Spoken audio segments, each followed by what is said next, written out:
Aku berjalan dengan kedua lututku membawa baki berisi wedang, teh, dan sedikit cemilan ala kadarnya untuk disuguhkan kepada Nyai Aisyah, istri dari Mbak Yai Nafi dan juga ibu kandung dari wanita yang aku cintai, Ning Sara. Apakah dia tahu tentang hubunganku dengan Ning Sara sehingga Nyai Aisyah datang ditemani Zainab dan Latifah? Tapi kenapa harus bersama Zainab? Wajahku terasa panas membayangkan kemungkinan terburuk yang akan menimpaku kalau Zainab nyinyir menceritakan kejadiannya merenggut. Tamatlah riwayatku. Tak ada lagi yang bisa menyelamatkan nasibku. Aku meletakkan gelas dan penganan kecil dengan tangan gemetar. Aku ingin secepatnya menyelesaikan tugasku, lalu masuk dan bersembunyi di balik dinding yang memisahkan ruang tamu dengan ruang dalam. Ning, sepertinya jenengan butuh dua santriwati dalam untuk bantu-bantu. Suara Nyai Aisyah membuatku lega karena rasa takutku tidak terbukti. Kedatangan Nyai Aisyah tidak berhubungan denganku. Berarti aku aman. Terima kasih Nyai atas perhatian jenengan. Tapi masalah ini harus saya bicarakan dengan Gus Nur.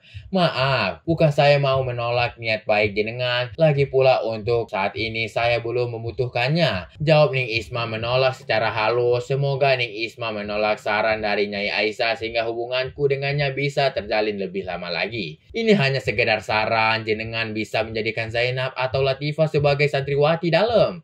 Atau bisa juga keduanya. Nyai Aisyah terdengar memaksa secara halus, sarannya tidak bisa diabaikan begitu saja oleh Ning Isma. Enggak, Nyai. Nanti saya kasih kabar setelah rembukan dengan Gus Nur. Jawab Ning Isma halus. Dia tidak berani mengambil keputusan ini seorang diri. Etika mengharuskannya meminta izin kepada Gus Nur. Walau dia mengatakan pernikahannya batal demi hukum, tapi dia mata umum mereka masih tetap suami istri. Sudah kewajiban seorang istri untuk menjaga nama baik suaminya. Ya sudah.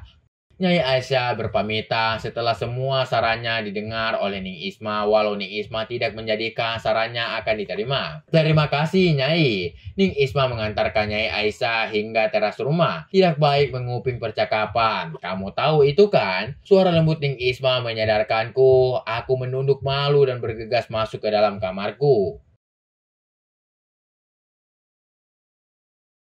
Kamu nggak mandi junub, Din? Goda Ning Isma saat melintas di kamarku yang pintunya hanya tertutup selembar kain gorden yang sudah memudar warnanya. Ning Isma melonggok ke dalam melihatku yang sibuk mencari pakaian bersih untuk kukenakan ke masjid. Kamu dulu, Ning. Jauhku menoleh ke arahnya. Wajahnya terlihat berbinar bahagia. Yakin nggak mau? Goda Ning Isma membasahi bibirnya yang tipis dan merah alami. Sebentar lagi maghrib, Ning. Aku berusaha mengingatkan Ning Isma. Jangan sampai perbuatan kami berlanjut. Toh, kami bisa mencari waktu yang lebih luang.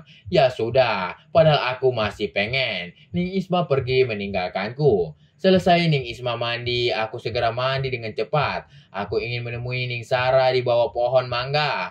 Hampir setiap sore dia duduk di situ dengan membawa sebuah kitab. Benar saja, aku melihat Ning Sara duduk di bawah pohon mangga. Aku berjalan mendekatinya dengan jantung berdebar kencang. Ning, tegurku lembut melihat Ning Sara duduk di bawah pohon mangga seperti biasanya di waktu yang sama. Ba'da asyar, siluet bayangannya menyentuh rerumputan yang berada di hadapannya. Cantik sekali sehingga mataku tidak mampu berkedip walau sesaat. Kamu nggak bisa mengucapkan salam, ya? Ning Sara menatapku dengan tatapan yang selalu membuat jantungku berdetak lebih kencang. Ah, panah asmara itu tepat menghujan hatiku.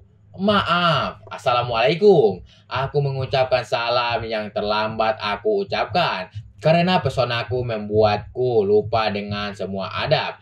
Waalaikumsalam. Ada ruang yang harus kami jaga saat duduk berduaan seperti ini. Aku duduk dengan hati berbunga, hatiku masih tetap bisa menyentuhmu walau ada jarak di antara kita. Hafalanmu sudah sampai, bait keberapa? Tanya Ningsara mengingatkanku dengan hafalan kitab Nazam Imriti yang tidak bisa kulakukan. Bayang-bayangmu selalu meruntuhkan bait-bait yang kuhafal dengan bersusah payah. Ning, jangan bertanya beberapa bait yang sudah kuhafal. Tanyakan kepadaku, berapa jam dalam sehari aku memikirkanmu, melukis wajahmu dalam setiap helaan nafas.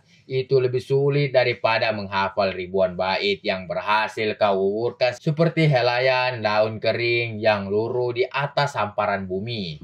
Sudah, Ning. Pada saatnya, kapan? Tanya Ningsara membuka kitab kuning yang sejak tadi hanya dipegangnya. Seakan dia sedang berusaha menguji hafalanku. Ya Allah, dia semakin mendesakku dan sebentar lagi aku akan mempermalukan diriku. Ning, kenapa aku harus menghafal ilmu alat untuk bisa membaca kitab kuning? Bukankah ada metode Amtisilasti yang lebih mudah dan diajarkan di pesantren ini? Pada akhirnya mereka mengubur mimpinya untuk bisa membaca kitab kuning. Bayai ayahmu sudah menerima metode yang lebih mudah sebagai bagian dari pengajaran di pesantren ini. Sehingga beliau meminta Gus Nur untuk mengajarkan metode Amtisilati. Sehingga para santri bisa membaca kitab lebih cepat daripada harus menghafal ribuan bait dari kitab alat. Ujarku menyerah, cepat atau lambat Ningsara akan tahu bahwa hafalan yang dia minta. Aku hanya minta surat seperti itu sebagai bukti cintamu. Tapi aku berusaha mengabaikannya. Itu yang kamu bilang cinta tanpa perjuangan dan pengorbanan meraihnya. Tanya Ningsara menatapku tajam. Senyumnya mendadak hilang dalam sekejap. Kecewa, harapannya kuruntukan dalam sekejap. Aku menunduk. Kamu pernah membaca Laila Majnun atau kisah sang sufi agung Jalaluddin Ar-Rumi? Pengorbanan dan perjuangan mereka menggapai cinta. Aku terlalu banyak berharap darimu. Ningsara meninggalkanku tanpa salam. Sekecewa itukah kau padaku, Ning? Siluet bayangannya menyentuh yang membeku melihat kepergiannya. Hatiku memanggilmu dan tanganku bertelulur berusaha mencegah kepergiannya. Oke guys, jangan lupa like and subscribe channel kami biar tidak ketinggalan update video-video berikutnya. Jika ada kekurangan, saya minta maaf. Dan jika ada kelebihan, tidak usah dikembalikan karena saya orang yang ikhlas. Terima kasih.